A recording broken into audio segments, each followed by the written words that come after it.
대한민국은 지금 거대한 격변의 한가운데 서 있습니다. 대통령 탄핵 정국, 혼란스러운 정치권, 요동치는 경제, 그리고 바로 이 시점에서 우리는 을사년을 맞이하게 되었습니다. 1905년 을사늑양 나라의 주권을 빼앗긴 해, 2025년 을사년 대통령 탄핵을 둘러싼 거대한 혼란. 120년 전 우리는 우리의 운명을 결정하지 못했습니다. 120년 후 우리는 과연 다른 선택을 할 수 있을까요? 고려 말 한 스님이 남긴 예언이 있습니다. 을사년, 바람이 불어오고 지도자는 선택해야 한다. 결단하지 않으면 모든 것이 무너질 것이다. 수백 년 전 남겨진 이 한마디가 2025년 대한민국을 향한 경고처럼 들리는 것은 단순한 우연일까요? 보우 스님은 왜 을사년을 특별한 해로 남겼을까요? 그가 남긴 예언소, 지도자의 운명은 대한민국의 미래와 어떤 관련이 있을까요? 우리는 역사의 중요한 갈림길에 서 있습니다. 과연 2025년 대한민국은 새로운 길을 찾아낼 것인가?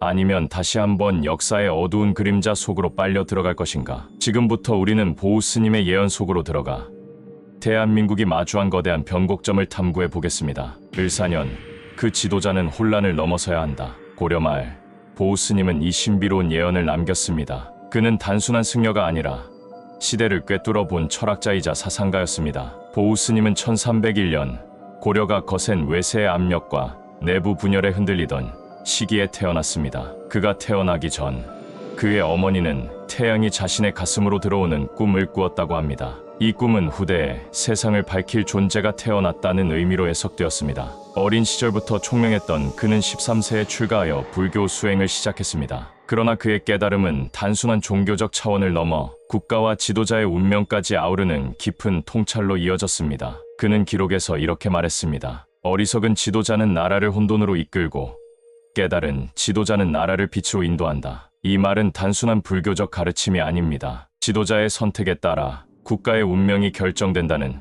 철학적 경고입니다. 2025년 대한민국은 또다시 중대한 선택의 순간을 맞이하고 있습니다. 대통령 탄핵 정국, 경제 위기, 외교적 갈등, 그리고 을사년. 이 모든 것이 보우 스님의 예언과 기묘하게 맞물리는 것은 과연 단순한 우연일까요? 그렇다면 그의 예언 속 을사년의 지도자는 누구이며 어떤 운명을 맞이할 것인가? 지금부터 우리는 그가 남긴 기록 속으로 더 깊이 들어가 보려 합니다. 보우 스님은 한 가지 경고를 남겼습니다. 지도자는 깨달음을 통해 자신의 본질을 찾아야 한다. 그렇지 않으면 나라의 운명은 혼돈 속으로 빠질 것이다. 그가 이 말을 남긴 1350년대, 고려는 원나라의 압박과 내부 권력 다툼으로 흔들리고 있었습니다. 원나라의 간서 아래 고려의 왕권은 약화되었고 국정을 주도하던 권신들은 서로 권력을 차지하기 위해 끝없는 다툼을 벌였습니다. 그러나 이 혼란 속에서 누구도 나라를 위한 결단을 내리지 않았습니다. 2025년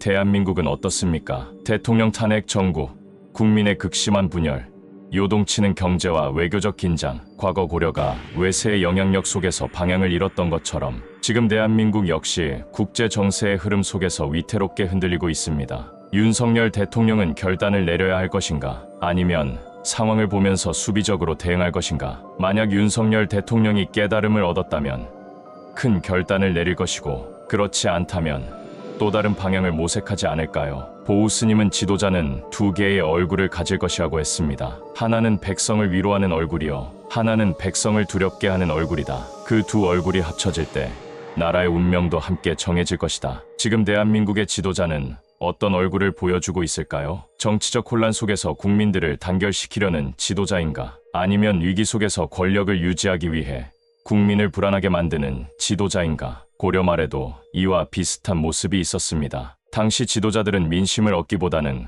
권력 다툼에 집중했고, 결국 고려는 점점 더 외세의 영향력 속으로 빠져들었습니다. 보우 스님이 경고한 지도자의 두 얼굴이란 바로 이런 상황을 의미하는 것이 아닐까요?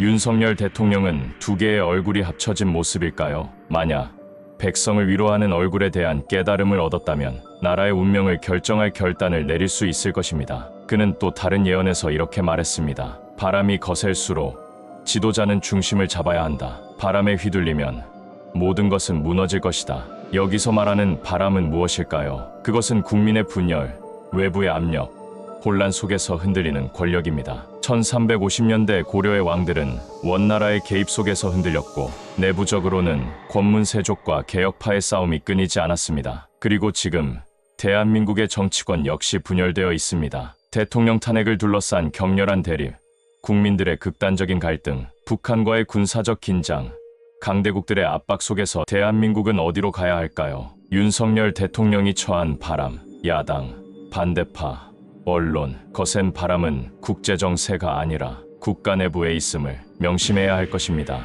보우 스님은 지도자는 반드시 하나의 길을 선택해야 한다고 했습니다. 한 길은 빛을 향한 길이요, 한 길은 어둠 속으로 가는 길이다. 그러나 지도자는 머뭇거려서는 안 된다. 결단하지 않는 순간 모든 것이 흩어질 것이다. 지금 대한민국의 지도자는 어떤 선택을 해야 할까요? 머뭇거리다 기회를 놓칠 것인가? 아니면 결단을 내려 새로운 길을 열 것인가? 1905년 조선은 을사늑약을 통해 국권을 상실했습니다. 당대의 지도자들은 결단을 내리지 못했고 결국 조선은 외세의 압력 속에서 흔들리다 무너졌습니다. 그리고 지금 2025년 대한민국은 다시 한번 운명의 갈림길에 서 있습니다. 윤석열 대통령이 가는 그 길이 어둠인지 빛인지는 역사가 판단해 줄 것입니다. 보우 스님은 을사년, 바람이 북쪽에서 불어올 것이다. 남쪽은 그 바람을 맞아야 한다. 그러나 맞설 용기가 없다면 모든 것은 무너질 것이다. 라고 말했습니다. 이 바람은 무엇을 의미할까요? 북한의 군사적 도발일까요?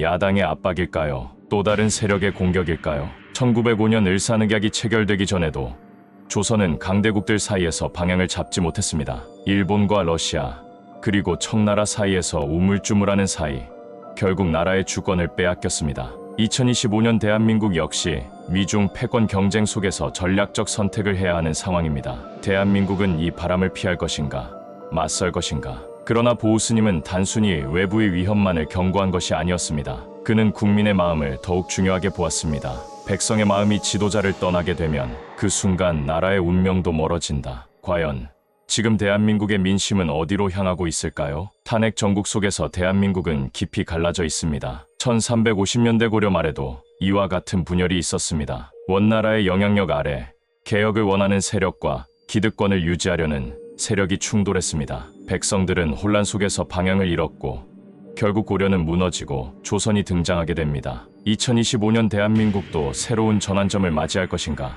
아니면 혼란 속에서 또 다른 위기를 맞이할 것인가? 보우 스님은 마지막으로 강력한 경고를 남겼습니다. 을사년, 그 해의 지도자는 큰 물결 위에 있을 것이다. 그러나 그가 그 물결을 다스리지 못하면 물결은 그를 삼킬 것이다. 지금 대한민국의 지도자는 이 거대한 물결 속에서 어떤 선택을 해야 할까요? 결단할 것인가?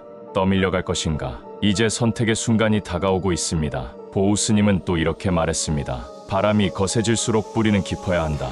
뿌리가 약하면 나무는 쓰러지고 뿌리가 깊으면 바람도 멈출 것이다. 대한민국의 뿌리는 무엇입니까? 1905년 우리는 힘을 잃고 역사의 어둠 속으로 빨려 들어갔습니다. 120년이 지난 지금 우리는 과연 다른 선택을 할 수 있을까요? 이제 선택의 순간이 다가오고 있습니다. 그리고 보우 스님의 마지막 경고를 기억하십시오. 그 해를 지나면 빛과 어둠은 갈라지고 모두가 자신이 선택한 길을 따라가게 될 것이다. 대한민국은 어떤 길을 선택할 것인가? 여러분은 이 예언을 어떻게 해석하십니까? 댓글로 여러분의 의견을 남겨주세요.